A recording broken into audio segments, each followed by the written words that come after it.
My name is Tracy Cooper, and at 11 years old, I learned that hunger wasn't just a feeling, it was something you had to survive. That summer, my parents announced they were leaving for Europe for an entire month. London, Venice, Mykonos. Like it was just another casual plan. Before they left, my mom placed two $10 bills and a credit card on the kitchen counter. She told me it was only for emergencies. Then they grabbed their suitcases and walked out the door without even turning back. What I didn't know was that the credit card had never been activated.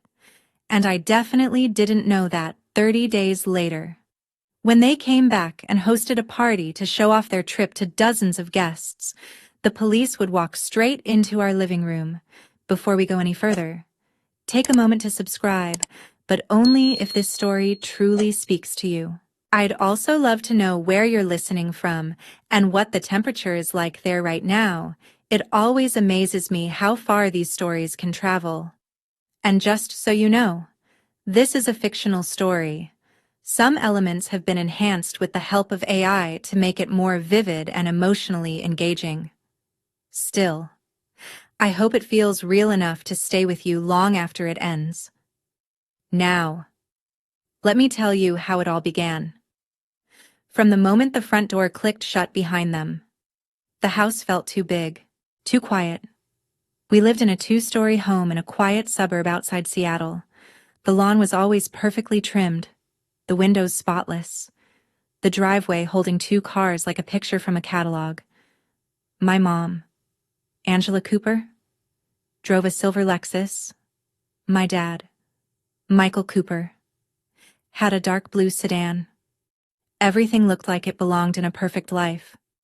And online. It did. My mom had thousands of followers on Instagram. She posted constantly family dinners, holiday decorations, smiling photos with soft lighting and perfect angles. So grateful for my beautiful life. She would write, "Blessed beyond words." But if you looked closely, something was missing. Me. I was rarely in those photos. And when I was always in the background, half cut off, not the focus. My dad worked long hours at a financial firm. He left early, came home late, ate dinner, watched TV, and went to bed. He wasn't cruel, just distant. When my mom spoke, he listened. When she decided something, he agreed. I learned early not to expect anything different. By 8, I was making my own breakfast, walking to school alone, signing my own forms when my mom forgot. Whenever guests came over, my mom would laugh lightly and say, "Tracy is very independent. She doesn't need much attention." Then she'd glance at me. "You like being alone?" "Right, sweetheart." She never waited for an answer.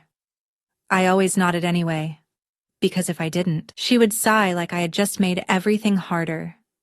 Being invisible felt normal. I thought all kids lived like that, quiet, careful, trying not to be a problem, trying to be good enough to be noticed. But I never thought they would actually leave me. 2 weeks before the trip, my mom called me downstairs. She sat on the couch, laptop open, a flight booking page glowing on the screen. My dad stood near the window, staring outside, silent. "Tracy," she said, her voice light, like she was talking about dinner. "Your father and I are taking a break." I froze. "A month in Europe." She continued. "London, Venice, Greece. You're 11 now, old enough to stay home." I blinked. "Who will stay with me?" She didn't even look up. "You'll be fine on your own." "What's so hard about that?" "For a whole month." Her tone changed instantly. "Don't be dramatic. You know how to take care of yourself. I've taught you everything." I looked at my dad. He didn't turn around. "Can Grandma come?" I asked quietly. "Or Aunt Melissa?" "Your grandmother is busy," my mom said sharply. Then her lips pressed together. And Melissa is not welcome here. You know that. I didn't know why. I only knew my aunt hadn't been allowed near us for years. My mom stood up, reached into her purse, and pulled out two $10 bills and a silver card. She placed them in front of me. $20 for snacks. She said, "And this card is for emergencies." She finally looked at me, her eyes cold. "Do not use it unless something serious happens. Like the house being on fire. Do you understand?" I nodded. "Good." She turned back to her laptop. "We leave Monday. We'll be back in 1 month." I picked up the money and the card and went upstairs. I didn't know the card didn't work. Monday morning came too fast. I stood at the door and watched them leave. My mom wore a summer dress, her hair perfectly styled, pulling a designer suitcase. My dad carried the bags out to the car waiting at the curb.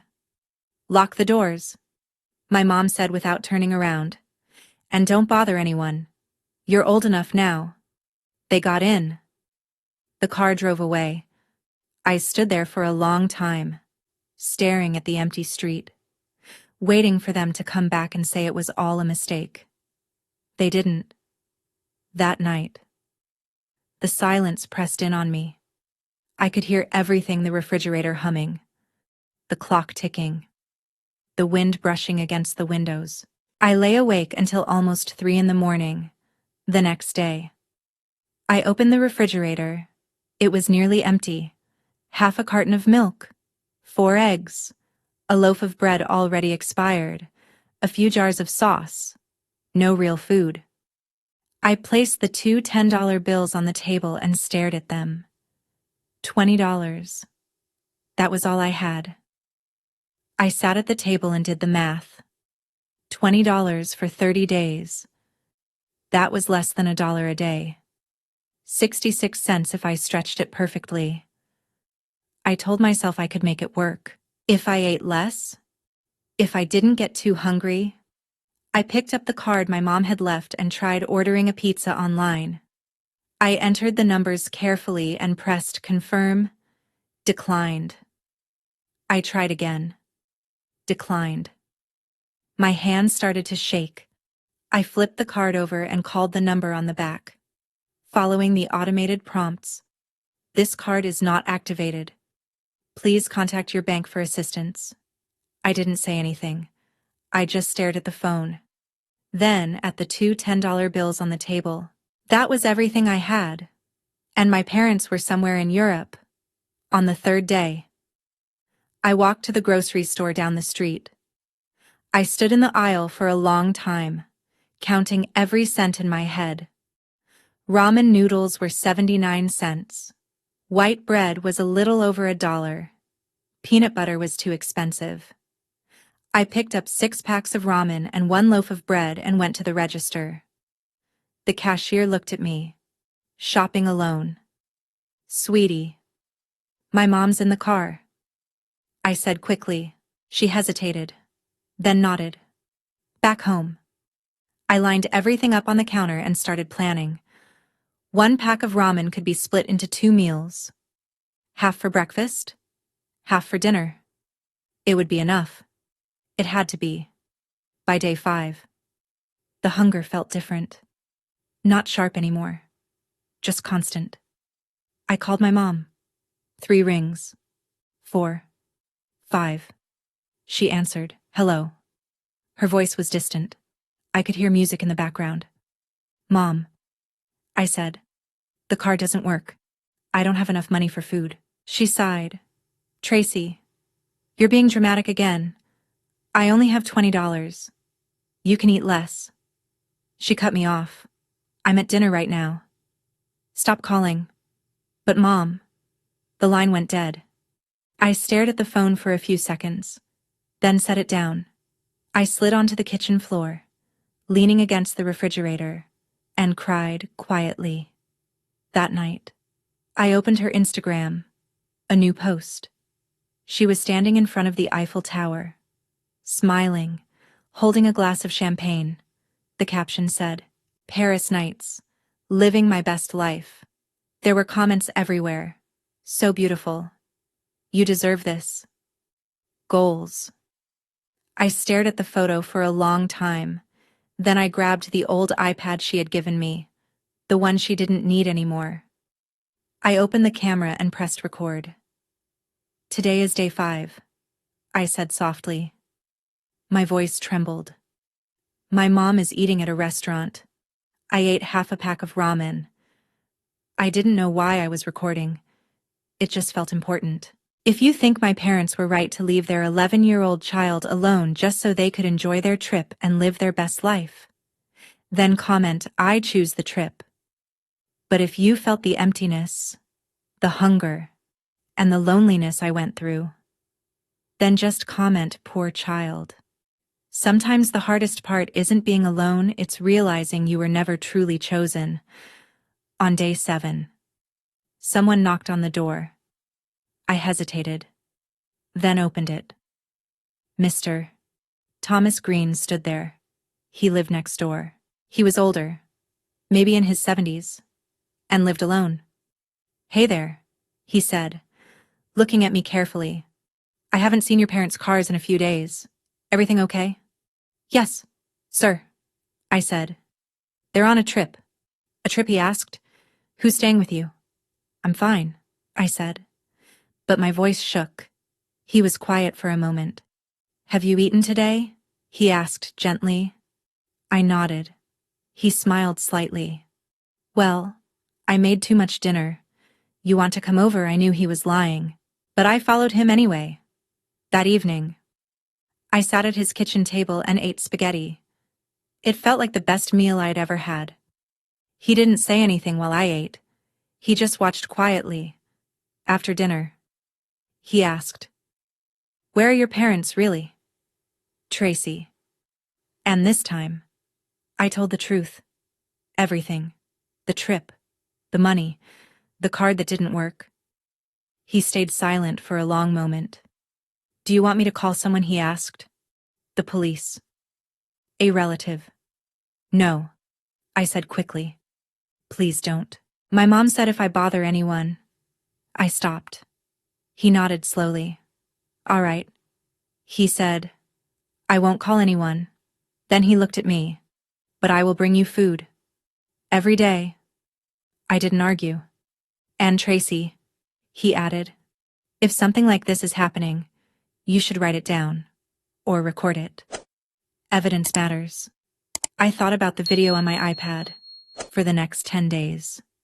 He kept his promise. And for 10 days, I stayed quiet too. By the second week, summer school started. My mom had signed me up months earlier, not because she cared about my education, but because she didn't want me sitting at home where people might start asking questions. Now I understood. She needed me somewhere visible, so no one would notice I was actually alone. On the first day, I arrived late. My clothes were wrinkled because I didn't know how to use the washing machine properly. My hair was tangled, uneven, like I had tried to fix it myself and failed. I hadn't slept much in days, and the dark circles under my eyes felt impossible to hide. Mrs. Carter, my homeroom teacher, looked at me the moment I walked in. Tracy, are you feeling all right? She asked gently. Yes, ma'am, I said. She didn't press further, but I could feel her watching me throughout the entire class. By the third day, everything started to fall apart. I was sitting in math when the room suddenly felt too bright. The numbers on the board blurred together. My ears rang softly, like something was breaking inside my head. I gripped the edge of my desk, trying to stay upright. But my legs felt weak. Tracy, Mrs. Carter's voice sounded far away. Then everything went black. When I opened my eyes, I was lying on a bed in the nurse's office. The school nurse was standing beside me, her face tight with concern. Did you eat breakfast this morning? She asked. Yes, I said quietly. Half a pack of ramen. 6 hours ago, I nodded. She helped me sit up and guided me onto a scale. Then she looked down at the number and frowned. "You've lost nearly 10 pounds in 2 weeks," she said slowly. "Where are your parents?" I didn't answer. Her voice softened. "Tracy, who's taking care of you?" I looked down at my hands. They looked thinner than I remembered. Paler. "No one," I whispered. The nurse and Mrs. Carter exchanged a glance. Mrs. Carter pulled a chair closer and sat beside me. Her voice was calm, but there was something serious underneath it. "You don't have to explain everything right now," she said. "But I need you to know. I'm not going to ignore what I'm seeing." I didn't cry. I didn't feel like I could. But for the first time since my parents left, I felt like someone actually noticed me.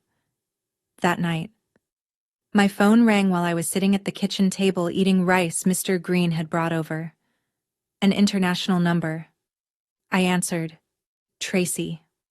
My mom's voice cut through the line. "I heard the school called. What did you tell them?" I didn't stop talking. She snapped. "I'm in Santorini having dinner with your father, and now I have to deal with calls about your health concerns. Do you know how embarrassing that is?" I swallowed, the rice sticking in my throat. "Mom, I'm hungry." "You're being dramatic again," she said sharply. "You have $20. You have food in the house. You have everything. The card doesn't work." I said. "Then don't use it. I told you. Emergencies only." "Is the house on fire?" I didn't answer. Her voice dropped. Colder than before. "Listen carefully. If you tell anyone anything, your school, your neighbors, anyone, I will send you to boarding school when I get back. You won't live here anymore. You won't see anyone you know. Do you understand silence, Tracy? Do you understand yes?" I whispered. "Good." I heard my dad's voice faintly in the background, but he didn't take the phone. He didn't ask if I was okay. "Don't call me again," she said. "I'm trying to relax." The line went dead. I set the phone down slowly. My hands were shaking. I opened her Instagram again. A new photo. My mom and dad standing in front of a sunset in Santorini, smiling like nothing in the world was wrong. The caption read, "Perfect evening with my love." I stared at it for a moment, then reached for the iPad. I pressed record. "Mom just called," I said. My voice didn't shake this time. It felt empty. "She said she'll send me away if I tell anyone the truth." I looked straight into the camera. "I'm not being dramatic. I'm starving. And she doesn't care." That night, something changed. If no one believed me, I would make sure they had no choice. Starting on day 18, I recorded everything, every morning. I picked up the iPad and filmed. I opened the refrigerator, showing exactly what was left. 2 eggs, half a loaf of bread, no milk. I stepped onto the scale and recorded the number. 84 pounds. Lower than before. I took screenshots of my mom's messages. "Stop bothering me." Then I read them out loud to the camera. Because if I stayed silent, no one would ever know what was really happening. I kept recording every day, reading my mom's messages out loud to the camera so nothing could be denied later. I also started writing everything down in a notebook. Each page had a date, what I ate, and how I felt. It made things feel real. Day 19. I wrote that I ate 1 egg and half a pack of ramen. That same day, my mom posted a photo eating oysters in Monaco. The caption said, "Living the dream." People commented things like, "You deserve this," and "So beautiful." In my notebook, I wrote, "I'm living a nightmare." Day 20. My stomach hurt all day. There was almost no food left. "Mister, Thomas Green brought me a sandwich. I ate slowly, trying to make it last. I didn't know how to thank him. Day 21. The school emailed my mom again. She didn't respond. That evening, Mr. Green watched me carefully while I sat in his kitchen. "You have to let me help," he said quietly. "I can't stay silent forever." "You promised," I said weakly. "I know," he replied. "But you're not okay." "Tracy, I didn't argue. I didn't have the energy. I'm going to call your school," he said. "I won't give details, just that someone needs to check on you." I hesitated, then nodded. "Okay, but don't tell them your name." The next morning, an anonymous call was made. Mrs. Carter received it. A concerned neighbor reported that Tracy Cooper might not be safe. She looked at the notes she had been keeping about me. My appearance, my weight loss, everything she had noticed. She already knew something was wrong. Now she couldn't ignore it anymore. Later that day, I received an email from the school. "We need to speak with your parents. If we cannot reach them within 48 hours, we will notify the authorities." I stared at the message before closing it. The principal called my mom. I didn't hear it, but I later learned what happened. "Mrs. Cooper, this is Principal Harris from Ridgewood Academy." My mom's voice changed instantly, soft and concerned. "Oh my goodness. Is Tracy okay? We're concerned about her health," he said. "She appears malnourished." My mom laughed lightly. "Tracy exaggerates. She has a vivid imagination." There was a pause. "She has a babysitter," my mom added. "Mrs. Collins. She comes every day. Can you give us her contact information?" Another pause. "Of course," my mom said. "I'll send it." She never did. The school waited. No number came. No babysitter existed. At the same time, the nurse filed a report. "Tracy Cooper, 11 years old, rapid weight loss, signs of malnutrition, parents unreachable, investigation recommended." The report was sent to Child Protective Services. A case was opened. A caseworker was assigned. Her name was Karen Brooks. That night, I received an email from my mom. There was no subject, just one paragraph. "Tracy, I know the school contacted me. If you say anything, I will tell them you are lying. I will say you need psychiatric help. No one will believe you. Do you understand?" I read it 3 times. Then I picked up the iPad and pressed record. "Today is day 22, I said calmly. "My mom just threatened to say I'm mentally ill if I tell the truth." I read the email out loud. Every word. "This is evidence," I said. "I'm not lying. I won't stay silent. If you're wondering why I didn't ask for help earlier, it's because I believed I shouldn't. I thought being quiet made me a good daughter. I thought if I tried hard enough, they would care. It took weeks of hunger to understand they wouldn't." That morning, someone knocked on the door. I opened it slowly. A woman stood there, calm and serious. "Hi, Tracy," she said.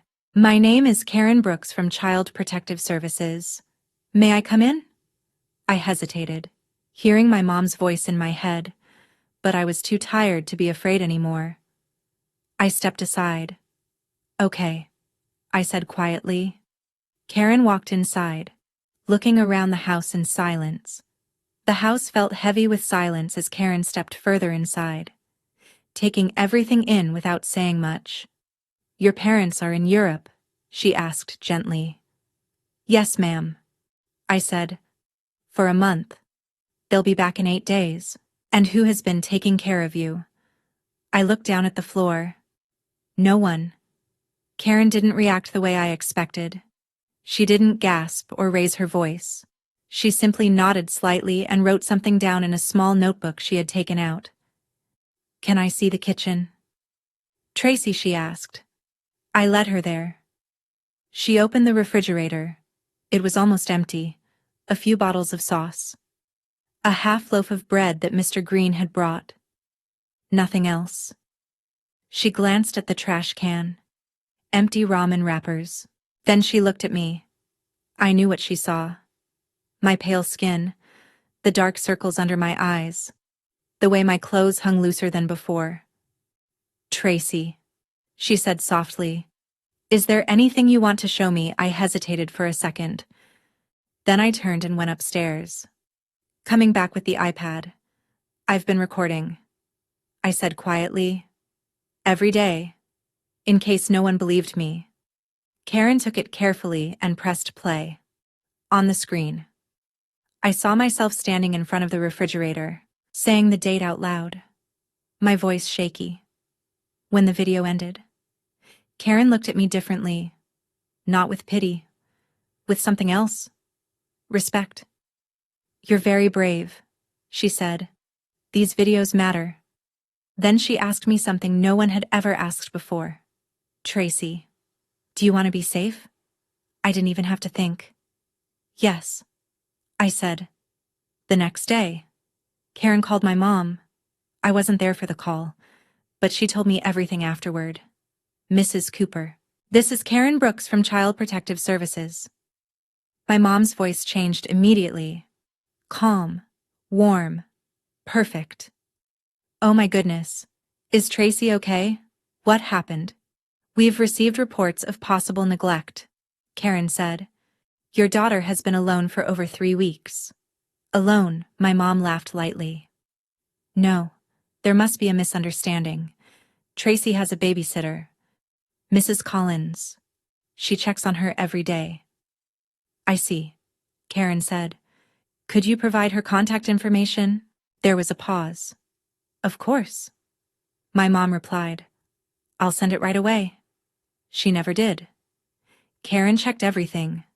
There was no Mrs. Collins, no record of anyone visiting the house. No one in the neighborhood had seen a babysitter, because she didn't exist. Karen then filed a legal request for my mom's credit card statements. 3 days later, the records came in. She sat me down at the table and showed me the pages. Numbers, dates, transactions. "Tracy," she said carefully, "your parents spent over $47,000 during this trip." I stared at the paper. Hotels, restaurants, shopping. "The card they gave you," Karen continued, "was never activated. It couldn't be used at all." I had already known that, but seeing it written down, official and undeniable, made it feel different. "They spent nearly $50,000, Karen said quietly, "and left you with 20. Something inside me broke. I didn't cry. I didn't know how anymore. "What happens now?" I asked. Karen closed the folder. "Now," she said, "we make sure you're safe, and when your parents return, there will be consequences." That night, I stayed at Mr. Green's house. Karen had arranged it while the investigation continued. For the first time in weeks, I felt full, safe, but it didn't last. My phone rang, an international number. My stomach dropped as I answered. "Hello, Tracy." My mom's voice was cold. "What did you tell them?" "You understand what you've done?" My mom's voice wasn't loud anymore. That made it worse. "You're destroying this family," she continued. "Everything I've built, our reputation, our life. For what?" "Because you couldn't handle being alone for a few weeks. I was starving." "Mom," I said. "You were fine." She snapped. "I gave you money. I gave you a card. I gave you everything." I gripped the phone tighter. "The card didn't work," I said quietly. "You knew it didn't work." There was silence. Then her voice dropped, colder than I had ever heard it. "Listen to me carefully. Tracy, when I get back, you're going to tell them you exaggerated. You're going to say you wanted attention. You're going to fix this. Something inside me shifted. Something that had been bending for 11 years finally stopped. No. There was a pause. Excuse me. No. I repeated, my voice steady. I'm not lying for you. Another silence. Longer this time. I have videos. I said, everything. The empty refrigerator, my weight dropping, your emails, all of it. What videos? She asked sharply. I recorded every day. The food I didn't have. The scale.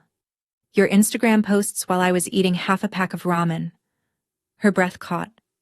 You're lying. I'm not, I said, and I'm done protecting you. She hung up. I sat there in Mr. Green's kitchen, my hands trembling. But not from fear anymore. 3 days later. My mom posted on Facebook, coming home to my baby girl. Can't wait to throw a party and share our amazing trip with everyone. Dozens of people responded. 40 guests confirmed they would be there. I stared at the post for a long time. I knew that party would be where everything ended. The day before, my parents returned. Karen came to Mr. Green's house. She sat across from me at the kitchen table, a folder in her hands. Her expression was serious, but still kind. Tracy, I want you to understand what's going to happen, she said. I nodded, holding a glass of water that I hadn't touched. We have enough evidence. She continued. The videos you recorded, the medical reports from your school, the financial records, your mother's emails. She paused for a moment. When your parents return, there will be legal action? Legal action, I repeated. They will be charged with child endangerment. She said gently. It's a felony. My throat tightened. Will they go to jail? I asked. That depends, Karen replied. But they will be arrested and processed. She hesitated before continuing. And Tracy, you won't be going back to live with them. Not right now. I waited for something to hit me. Relief, fear, anger. But there was nothing. Just emptiness. When I asked, tomorrow, she said, when they get home. She looked at me carefully. Your mother is planning a party. We're going to execute the warrant there. I swallowed. At the party. Yes, she said, not to humiliate them, but because we know they'll be home, and there will be witnesses. She paused, then added softly, sometimes the truth needs to be seen. That night, I couldn't sleep. My parents were probably at the airport, complaining about delays, talking about their trip, planning what they would say to their guests. They had no idea what was waiting for them. I stood by the window in Mr. Green's house, looking out at the quiet street. Everything looked normal, but I knew it wouldn't stay that way. The next day, the sky was clear and bright. Cars started arriving around 5 in the afternoon. From the window, I watched them pull up one after another. Neighbors, my mom's co-workers, friends who had liked her photos and believed in her perfect life. Inside the house, I could see decorations, balloons, a banner that said, "Welcome home." A slideshow played on the television, photos from Europe, smiling faces, expensive dinners, beautiful places. My mom stood in the center of it all, wearing a new dress, her hair perfectly styled, her smile flawless. She moved through the room like nothing had ever been wrong, like I had never been left behind, like the truth wasn't already on its way. Angela, you look incredible. Tell us everything about the trip. We missed you so much. I watched from Mr. Green's window as my mom moved through the crowd, hugging people, laughing, pointing toward the slideshow playing behind her. The Eiffel Tower, Venice canals, sunsets over Santorini. Every image looked perfect. Every smile carefully practiced. One of the guests asked her something. I couldn't hear the words, but I could read her lips. Tracy O. She's resting upstairs. You know how kids are. She didn't know I wasn't upstairs. She didn't know I wasn't even in the house. The slideshow shifted again. My parents clinking glasses in Monaco. My mom holding shopping bags in Milan. My dad smiling on a yacht. Not a single picture of me. Mr. Green sat beside me quietly. You okay, kiddo? He asked. I don't know. I answered honestly. Then I saw it. A dark sedan pulled up near the corner of the street. No markings. No lights. Karen stepped out first. Another car followed behind it, and 2 uniformed officers got out. Mr. Green placed a hand gently on my shoulder. Inside the house. The slideshow ended. My mom raised her glass, ready to give a toast. The doorbell rang. She walked over, smiling, expecting another guest. The moment she opened the door, her smile froze.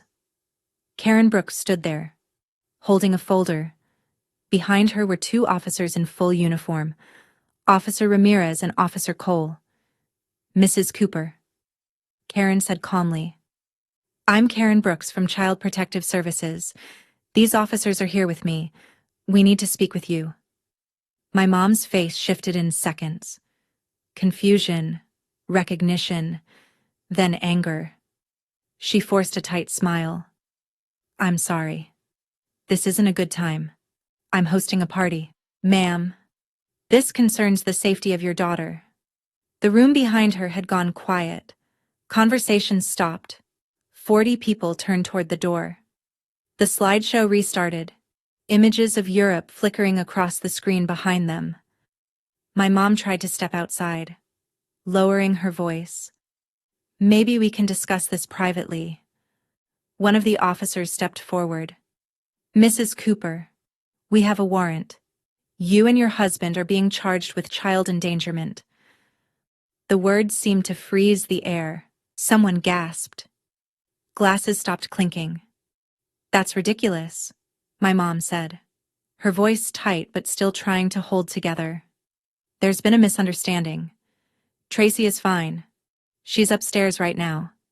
Ma'am, Karen said, stepping forward slightly.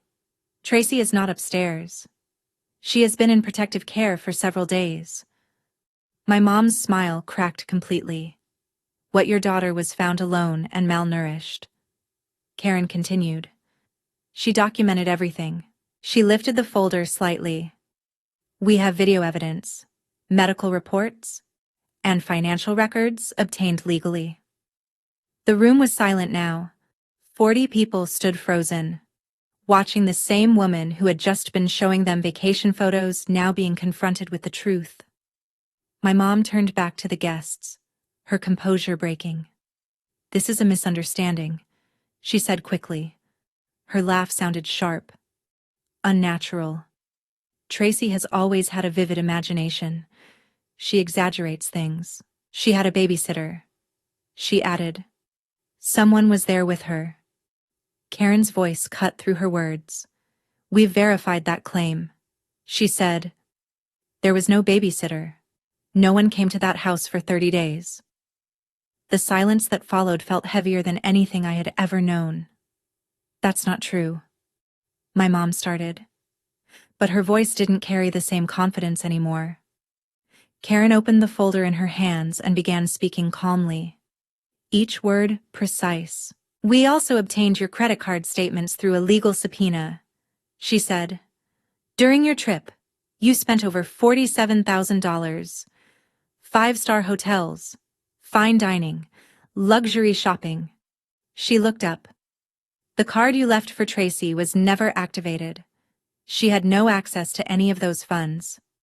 You left an 11-year-old with $20 for an entire month. A wave of murmurs spread through the room.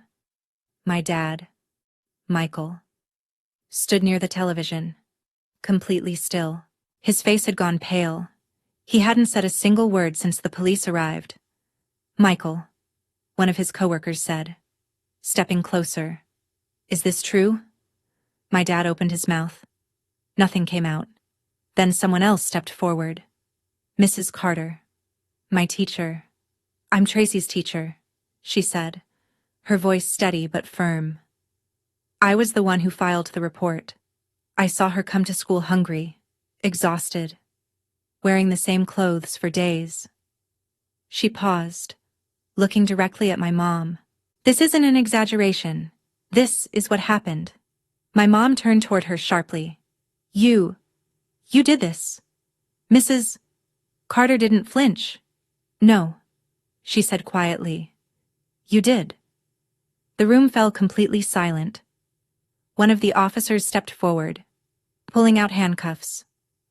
You have the right to remain silent, he began. Anything you say can and will be used against you in a court of law. My mom's knees seemed to give out slightly. No. Wait, she said, her voice shaking now. This can't be happening. Karen turned toward the officer and nodded once. Play it. The television screen flickered. The slideshow of Europe disappeared. Then a video appeared. My video. My face filled the screen. Today is day 15, my voice said. Thin and tired. There's 1 egg left in expired milk. I have $3. The camera turned toward the refrigerator. Empty shelves. A single egg. My mom is in Monaco. I continued. She's eating at a restaurant that costs hundreds of dollars. My voice cracked. I ate half a pack of ramen. It was the last one. Someone in the room covered their mouth. The video changed. Another day. I was reading one of my mom's messages out loud. Stop being dramatic. You have everything you need. My voice sounded hollow. She wrote this while I was so hungry I felt dizzy. Another video. Day 22. I read the email where she threatened to tell people I was mentally ill if I told the truth. From Mr. Green's window. I couldn't hear the sound clearly, but I could see the faces inside the room. Shock, disbelief, disgust. Turn it off, my mom screamed. She's lying. Karen's voice cut through the chaos. These videos are time-stamped. They match the medical reports and the financial records. This is evidence. Mrs. Carter stepped forward again. I saw her. She said, the weight loss, the exhaustion, everything you're seeing is real. My mom looked around the room wildly, at her coworkers, her neighbors, her friends. No one met her eyes. Even my dad had stepped back, putting distance between himself and her. For the first time, she was completely alone. I watched her face change. Denial, then anger, then something I had never seen before. Fear. She looked at the screen, where my video was still playing, then at the crowd, then at the officers standing in front of her. No, she whispered, then louder. No, this can't be happening, but it was. My dad finally spoke, his voice unsteady. Angela, maybe we should just... She turned on him immediately. This is your fault, she shouted. You never paid attention to her. You never my fault, he snapped, his voice breaking. This trip was your idea. You said she'd be fine. She is fine, my mom yelled. She's 11, he said. She's supposed to what? The voice came from the back of the room. An older woman stepped forward. Mrs. Daniels, one of my mom's longtime friends. To what? Angela, she said, her voice cold. Starve. Survive on $20 while you were traveling the world. She shook her head slowly. I thought I knew you. My mom opened her mouth, but no words came out. For the first time in her life, she had nothing left to say. The officer stepped forward again. Ma'am. Sir. You need to come with us. My mom looked around one last time, searching for someone to defend her. Anyone. But no one moved. No one spoke. No one saved her. They led my parents out of the house in handcuffs, not dragging them, not forcing them, just walking them out. And the entire room watched in silence as the truth followed them out the door. They didn't resist. They didn't scream or fight. They just walked. My mom's face looked empty, like she had left herself somewhere back in the living room. My dad kept his head down, unable to look at anyone. The guests moved aside to let them pass. No one said goodbye. No one stepped forward. No one tried to defend them. Outside, neighbors had already begun gathering. Word spreads fast in neighborhoods like ours. Mrs. Nguyen from across the street stood on her porch. The Harris family from the corner. Even the couple with the golden retriever who used to wave at me every morning. They all watched in silence as my parents were led to the police car. From Mr. Green's window, I saw my mom pause for just a second before getting in. She looked up at the house, at the banner that still read, "Welcome home," at everything she was about to lose. Then the officer guided her head down, and she disappeared into the back seat. The car pulled away slowly. I stood there, watching until the red lights vanished at the end of the street. Mr. Green stood beside me. He didn't say anything. He just placed a hand gently on my shoulder. Back at the house. The party had ended. Guests left quickly, quietly, avoiding eye contact with each other. No one wanted to be connected to what they had just witnessed. Inside. The champagne glasses sat untouched. The music had stopped. The slideshow had gone dark. The banner moved slightly in the breeze coming through the open door. A few minutes later, Karen appeared at Mr. Green's house. She knocked softly before stepping inside. "How are you feeling?" "Tracy," she asked. I thought about it for a moment. "I can breathe," I said finally. For the first time in a month, I can actually breathe. Karen nodded. "That's a start." Outside.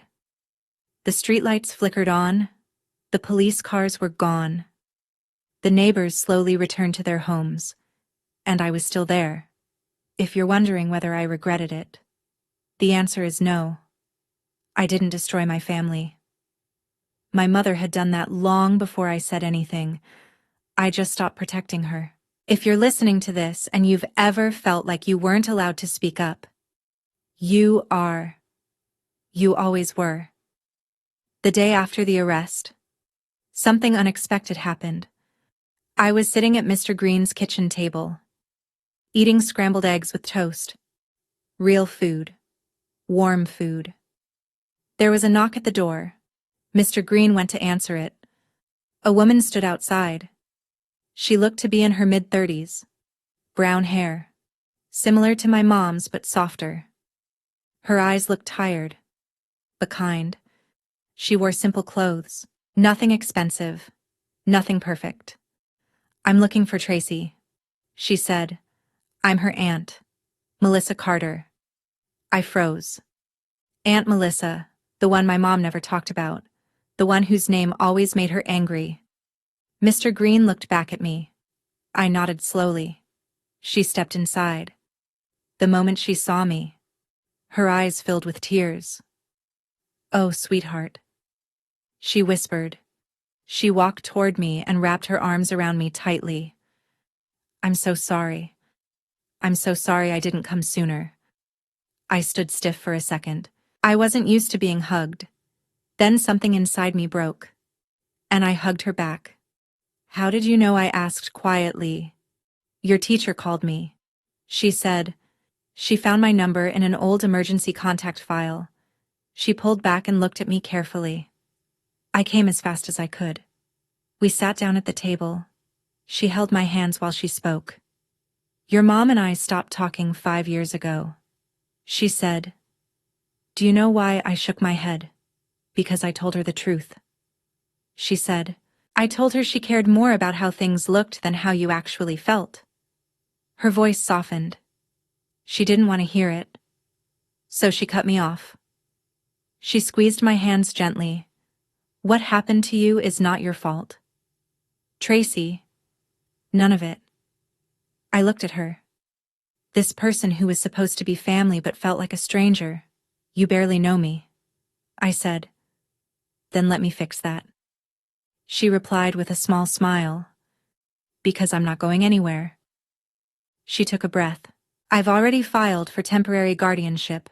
CPS approved it this morning, for the first time in weeks. I felt something new. Hope. The legal system moved quickly after that. My parents were charged with child endangerment, a serious felony. They were released on bail, but under strict conditions. No contact with me, not calls, not messages, not even through a lawyer without approval. The evidence was overwhelming. My video recordings, 22 days of proof, the empty refrigerator, the scale showing my weight dropping, my voice reading my mom's threats out loud. The school's medical report confirmed it. 9 pounds lost in less than 3 weeks. Malnutrition, neglect. Everything was documented. Everything was real. The evidence kept building, piece by piece, until there was nothing left to deny. The medical report confirmed everything. Malnutrition, documented by a licensed nurse. My weight loss. My condition. Every detail written down and verified. The financial records told the other half of the story. Thousands of dollars spent across Europe. Luxury hotels, expensive restaurants, designer shopping in Milan. And then there was the card they had left me. No transactions, because it had never been activated. There were also my mom's messages. Stop being dramatic. Don't call me again. I'll tell them you're mentally ill. Their lawyer tried to explain it away, said it was a misunderstanding, that they believed someone had been checking on me. But facts don't bend like that. You can't argue with timestamps. You can't rewrite bank records. You can't explain away a child losing weight while her parents were posting photos from 5-star restaurants. The story spread fast. First local news, then social media. A couple spends tens of thousands on a European vacation while leaving their 11-year-old with $20. People shared it everywhere. Commented, judged, reacted. My mom lost her job within a week. My dad was placed under review. Their names were everywhere. The perfect life they had built disappeared almost overnight. Even her Instagram account was deleted. But it didn't matter. The screenshots were already out there. A week later, my phone rang, a number I didn't recognize. Tracy. Her voice sounded smaller. If you take back what you said, we can fix this. I promise I'll change. I stayed quiet for a moment. Then I answered. I have 22 videos, I said calmly. Your emails, the financial records. The nurse saw me, my teacher saw me, my neighbor saw me, CPS saw everything. Silence. You had a month. I continued. Every time I called, you told me I was being dramatic. You threatened me. My voice didn't shake anymore. You spent all that money while I was eating half a pack of ramen a day. She tried to interrupt. I didn't stop. You didn't forget anything. You just didn't care. The words came easily now. I wasn't part of your life. I paused. I don't hate you. I just won't lie for you. Her breathing changed, and I won't talk to you again until I decide I want to. Tracy, please goodbye. I ended the call. My hands were shaking. Not from fear, from release. Aunt Melissa stood in the doorway. She had heard everything.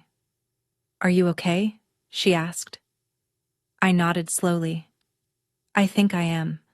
That was the last time I heard her voice for years. 6 months later. The case ended. My parents took a plea deal. The evidence was too strong. Too many records. Too many witnesses. They were sentenced to probation, community service, and a permanent felony record. But that wasn't the real outcome. The judge revoked their parental rights. Permanently. Karen told me what he said. You chose a vacation over your child's safety. This court cannot return her to you. That same day, Aunt Melissa became my legal guardian. I was finally safe. My mom cried in court. Loud, uncontrollable sobs. But it didn't feel like regret. It felt like she had lost everything else. Her image. Her life. My dad said nothing. Afterward, Karen gave me a letter from my mom. I didn't open it. Not then. Not for years. Life with Aunt Melissa was different. Smaller apartment. No perfect house. No staged photos. Just a kitchen. 2 bedrooms. And a place that felt warm. This is your room, she said. It's yours. No one had ever said that to me before. We ate dinner together every night. Simple meals. But she sat with me. She asked questions. She listened. Really listened. Weeks passed. Then months. I started sleeping again. Eating normally. I didn't have to count every bite anymore. Sometimes. I still checked the fridge at night. There was always food. She remembered everything. My schedule. My school meetings. One day, I saw something on the calendar. Tracy's school meeting. 3 p.m. You remembered I asked? She smiled. Of course. Something shifted inside me. For the first time. I believed it. She wasn't going anywhere. And maybe. This life was finally real. Your choice. That was what Aunt Melissa said when she showed me my room. My choice. No one had ever said that to me before. We started eating dinner together every night. Nothing fancy. Sometimes just pasta with sauce from a jar. Sometimes grilled cheese and tomato soup. But she always sat across from me. She asked about my day. And she actually listened to the answers. One evening, she looked at me seriously. I'm not perfect. Tracy, she said, I'm going to make mistakes. I didn't say anything. I wasn't sure what she expected me to say. But I promise you 2 things. She continued. I will always be here. And I will always listen. I didn't know what to do with that promise. Part of me kept waiting for it to break. Waiting for her to get tired of me. Waiting for her to decide I was too much trouble. But she never did. 3 weeks later, I came downstairs one morning and saw something written on the kitchen calendar. In purple marker, it said, Tracy's basketball tryouts, 3 p.m. I stopped and stared at it. My mom had never written anything like that down. She never remembered dates like that. Half the time, she forgot to pick me up from school events. You remembered, I asked quietly. Aunt Melissa looked up from her coffee and smiled. Of course I did. She said, I want to be there for you. If that's okay. Something inside me shifted. Yeah, I whispered. That's okay. She smiled again, and for the first time, I let myself believe that maybe this was real, that she wasn't going to leave. It didn't happen all at once. It took a year before I fully trusted that she would stay. It took 2 years before I stopped checking the refrigerator every morning just to make sure there was food inside, but slowly, I started to feel different, stronger, safer. 6 months after everything was settled, Aunt Melissa sat me down at the kitchen table one Saturday morning. There was a folder in front of her. Tracy. There's something you need to know, she said. I looked at her. Confused. It's about your grandmother's estate. I blinked. I barely remembered my grandmother. She had passed away when I was younger. She left a college fund in your name. Aunt Melissa explained. Your parents weren't allowed to touch the main amount, but they were responsible for managing it until you turned 18. She opened the folder and turned it toward me. As part of the court process, that fund has been moved into a trust. It's now supervised by the court. I looked down at the number on the page. It was more money than I had ever imagined. This is yours, she said firmly. For your future. For college. No one can use it without court approval until you're an adult. I stared at the number, my mind racing. Then I thought about everything. The expensive hotels, the shopping, the money my parents had spent while I was counting coins. Did they use this before? I asked quietly. Aunt Melissa hesitated. The main fund was protected, she said slowly. But they had access to some of the interest. She sighed. Let's just say the court looked into everything very carefully, and they won't have access to anything of yours ever again. I sat there, trying to process it all. What happened to the house? I asked. They sold it. She said. They had to. Legal fees, settlements, everything added up. She closed the folder. They moved out of state. I don't know exactly where. I nodded slowly. I didn't feel happy about it. But I didn't feel sad either. It just felt like consequences. Simple and unavoidable. Actions have consequences, even for parents, especially for parents. Thank you, I said to Aunt Melissa quietly, for protecting this, and for protecting me. She reached across the table and squeezed my hand. That's what real family does, she said. By the time I turned 13, I had boundaries, clear ones, no direct contact with my parents. Everything had to go through Karen or a lawyer.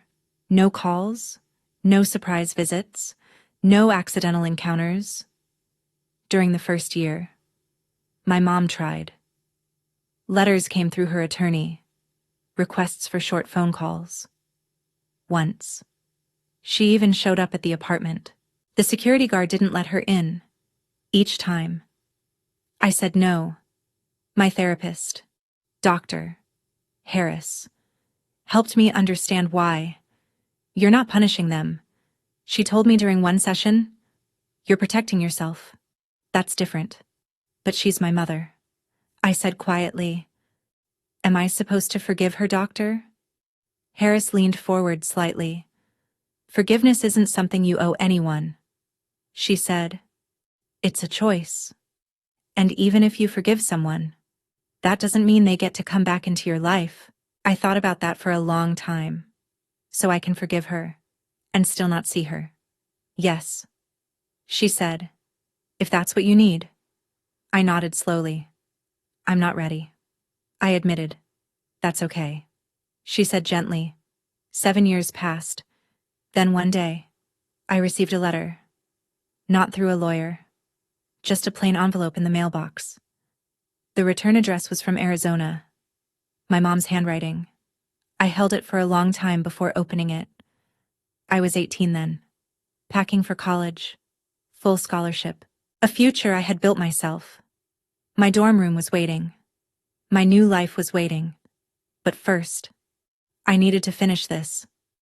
I sat on my bed, both letters in my hands, the old one from years ago, and the new one. I opened the first. Tracy. I know I was wrong. I don't know how to apologize. No one ever taught me how. My own mother left me too. And I thought that was normal. I thought children were supposed to be fine on their own. I'm not asking for forgiveness. I just want you to know I'm trying to change. I'll wait. However long it takes. I read it twice. Then I open the second letter. Tracy, I heard you got into college. I'm proud of you. Even if I have no right to be, you did this on your own. I'm still in therapy. I'm still trying. I don't know if I'll ever be the mother you deserved. But I'm trying to be better. I won't ask to see you. I just want you to know. I'm sorry. I lowered the letters slowly. Aunt Melissa stood quietly in the doorway. You okay? Aunt Melissa asked softly from the doorway. I thought about it for a moment. I don't know if I believe her. I said honestly, I don't know if she really changed. You don't have to decide right now. She replied. I nodded. I think I'm okay not knowing. At least for now. That's enough, she said gently. I folded the letters and put them back in their envelopes. I didn't write back. Maybe I would someday. Maybe I wouldn't. But for the first time, it felt like my choice. The day I left for college, I stood on campus and looked around, letting everything sink in. Aunt Melissa had already driven away, waving with tears in her eyes and a proud smile. In my mind, I traced the path that brought me here. I remembered being 11, sitting in an empty kitchen, counting $20 and wondering how I would survive. I remembered recording myself in front of an empty refrigerator, not knowing if anyone would ever see it. I remembered the first time someone asked me if I wanted to be safe. I remembered Aunt Melissa showing up, a stranger who chose to stay. And I remembered the moment I said, I won't lie for you. 7 years later, I was still here, not broken, not invisible, whole. Not because someone saved me, because I chose to save myself. I had been taught that staying quiet meant being good, that speaking up was betrayal. But I learned the truth the hard way. Silence doesn't protect you. It protects the people who hurt you. Around me, students laughed, moved boxes, started their new lives. So did I. I sent Aunt Melissa a quick message. I made it. Thank you for everything. She replied almost instantly. I'm so proud of you. I smiled. The past didn't disappear. It never would. But it didn't control me anymore. People sometimes ask if I regret what I did. I don't. I don't regret telling the truth. I don't regret the videos. I don't regret the day everything fell apart. The only thing I regret is that it took me so long to realize I deserved better. If you've ever felt invisible, like you had to shrink yourself to be accepted, I want you to hear this. Speaking up is not betrayal. Setting boundaries is not cruelty. You have the right to protect yourself. Even from the people who were supposed to protect you. My parents left me with $20 and a card that didn't work. They thought I would stay silent.